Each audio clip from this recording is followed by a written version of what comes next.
Case studies as a source to learn to research for oneself and for others. A case study makes the researcher a living instrument within the framework of the case study. It both enables and requires the researcher to use his/her interest and opens the door to his/her learning. The researcher as a living resource provides access to management and organizational phenomena and their connections. This accessibility exists both inside and outside the organization, for science as well as for other managers and consultants. Through this reflected interest, hidden phenomena and critical points of interventions into organizations become accessible for research. The researcher uses interviews to obtain multiple perspectives on critical points, thus generating material which is reflected on through the application of course theory.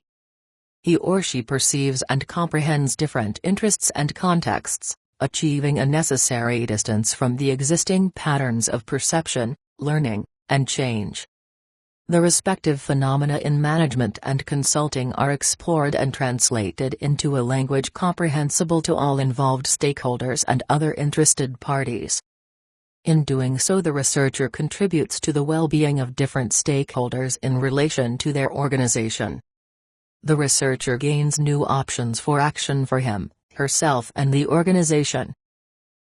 The advisor's experience on master's theses has shown that a case study can become a comprehensive approach which makes the unexamined visible. The researcher who is emotionally entangled gets support from a group of researchers and instructors. This assistance helps the researcher to disentangle and step back in order to gain the necessary distance for his or her own perception and action. A research diary is used to absorb emotional pressure so that it can be processed or worked through. Practitioners experience theory as a useful exploratory and descriptive tool. In this way, a case study can be seen as an emancipating approach which generates knowledge and opportunities for development. For researchers and their own practice as managers or for companies and their staff. For other organizations and for academic research. Practice has shown that a case study where emotional aspects are included and consciously used becomes a rich and highly reflective technique. In such a case, organizations as well as the people living and working in them gain new access to the phenomena of organizations and management.